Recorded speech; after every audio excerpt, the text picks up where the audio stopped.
নমস্কার বন্ধুরা, আমি স্বপন। আর আমি টনি। আপনারা দেখছেন বিভিন্ন প্রকার গাছের তথ্য ও পরিচর্যা বিষয়ক চ্যানেল ফুল ফল গাছ পাগল।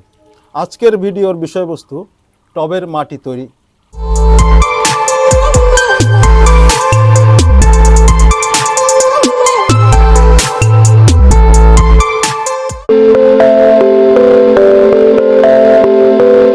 বন্ধুরা, টবে কোনো গাছ করতে গেলে প্রথমত আমাদের খেয়াল রাখতে হবে মিডিয়া, অর্থাৎ যে মাটিতে বা যে মাধ্যমে আমরা গাছটা করব সেই মাটিটা ঠিকঠাক হয়েছে কিনা, সেটার উপরে নির্ভর করবে গাছের স্বাস্থ্য, গাছের বৃদ্ধি ইত্যাদি।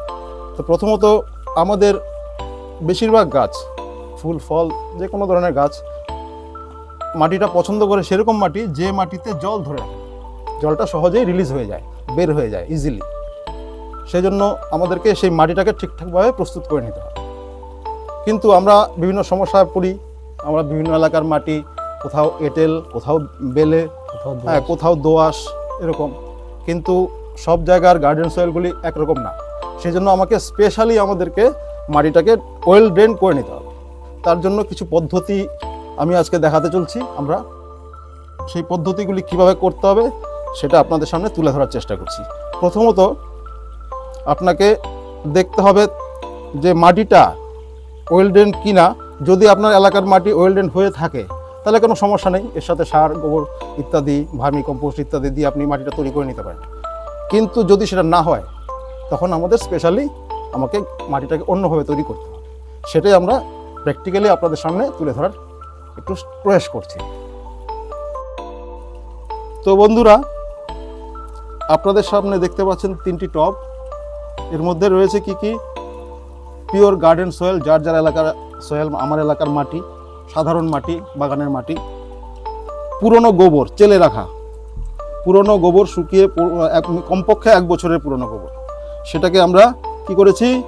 চেলেছি, শুকিয়ে চেলে আমরা তৈরি করে রেখেছি। আগের থেকে তৈরি করে রাখা ছিল।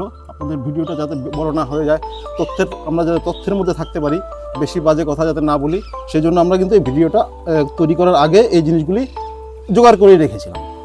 এই হচ্ছে গোবর, আমাদের দেশি গোবর। দেশি গরুর গোবর হলে সবচেয়ে ভালো হয়।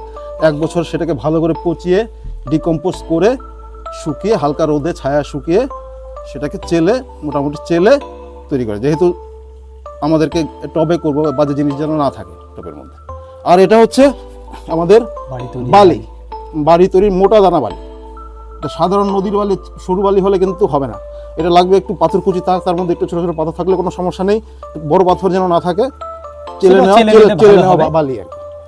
আচ্ছা, এই হচ্ছে 3টে সমান পরিমাণে আছে। এটা একটা হচ্ছে 12 ইঞ্চির টব। 3টে 12 ইঞ্চির টবে 3টা জিনিস সমান পরিমাণে নিয়েছি আমি। আমাদের এলাকায় যে ধরনের মাটি, সেই হিসাবে আমার কিন্তু এই ধরনের মাটিটাই প্রস্তুত করতে হয়।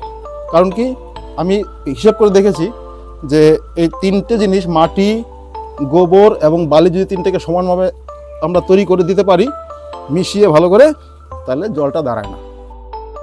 তো বন্ধুরা, এই 3টি 12 ইঞ্চি টব দেখতে পাচ্ছেন। এর মধ্যে একটি মাটি, একটি পুরো ডিকম্পোজ হওয়া গোবর সার চেলে নেওয়া, আর একটা হচ্ছে মোটা দানার বালি।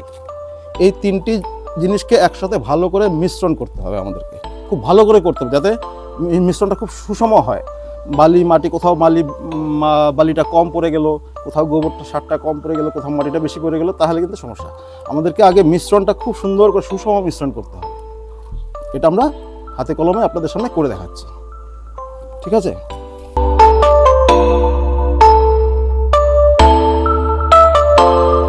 মাটিটা একটু ভেজা ছিল, সেজন্য হয়তো মিশ্রণটা খুব একটা ভালো হবে না আজকে।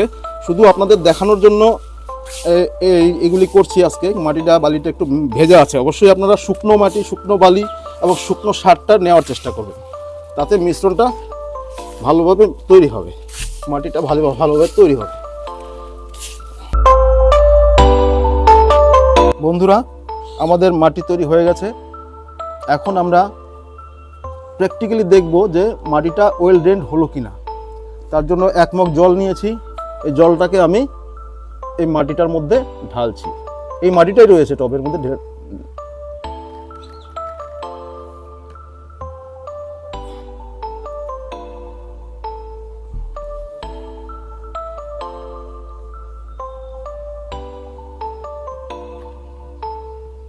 দেখুন বন্ধুরা, নিচ দিয়ে জল বেরোনো শুরু হয়ে গেছে দেওয়ার সঙ্গে সঙ্গে, দেখতে পাচ্ছেন। তো বন্ধুরা, এই মাটিটা একদম সঠিক আদর্শ মাটি কেন কি এর মধ্যে দিয়ে জলটা থাকছেই না, জল দেওয়ার সঙ্গে সঙ্গে জলটা বেরিয়ে যাচ্ছে, অথচ মাটিটা ময়েস্ট থাকছে, ভেজা থাকছে। বেশিরভাগ গাছ কিন্তু মাটিতে জল ধরে রাখাটাকে পছন্দ করে না, তারা পছন্দ করে মাটিটা ভেজা থাকবে অথচ জল থাকবে না। এটা হচ্ছে মূল কথা। তো বন্ধুরা, এর মধ্যে আরেকটি কথা বলার ছিল আমার, সেটা হচ্ছে আমি এখানে আমার মাটি, আমার এলাকার মাটির উপর বেস করে ভিত্তি করে আমি কিন্তু এই মাটিটা তৈরি করলাম। কেন? আমাদের এখানকার মাটিটা একটু এঁটেল ধরনের, সেই জন্য বালির পরিমাণটা সমান দিয়েছি। কিন্তু কিছু কিছু এলাকায় দেখা যায় যে মাটিতে বালির ভাগ বেশি থাকে। যদি আপনি দেখেন যে মাটি এবং আপনার গোবর বা ভার্মি কম্পোস্ট সমান পরিমাণে মিশিয়ে নেওয়ার পর ড্রেনেজটা ভালো হয়ে যাচ্ছে, তাহলে আপনার বালি মেশানোর দরকার নেই, কোনো সমস্যা নেই। মূল কথা মাথায় রাখতে হবে যে জলটা যেন বেড়ে যায়। যদি মনে করেন যে আমি দেখালাম 30% বালি, সেক্ষেত্রে আপনি যদি মনে করেন যে না তাতেও জল বেরোচ্ছে না, তাহলে আরও 10% 5% বাড়িয়ে দেবেন, জলটা বেরিয়ে যাবে। আর দেখতে হবে আপনার জলটা বেরোলো না, তারপর আপনি মাটিটাকে ব্যবহার করবেন। নমস্কার। তো বন্ধুরা, আজকের এই ভিডিওতে মাটি তৈরির ব্যাপারে একটু আলোচনা করলাম। পরবর্তী সময়ে গাছ, ফুল গাছ, ফল গাছ, বিভিন্ন রকমের গাছ সংক্রান্ত যাবতীয় তথ্য বা পরিচর্যা সংক্রান্ত তথ্য আগামী দিনের ভিডিওগুলিতে আপনারা দেখতে পারবেন। আশা করি ভালো লাগবে।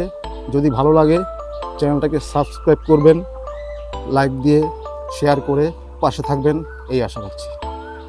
বন্ধুরা, এই ভিডিওটি আমাদের ফুল ফল গাছ পাগল চ্যানেলটির সর্বপ্রথম ভিডিও।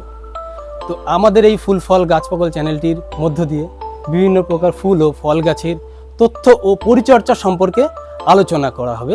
সেই ভিডিওগুলো দেখতে আমাদের সঙ্গে থাকুন। ধন্যবাদ।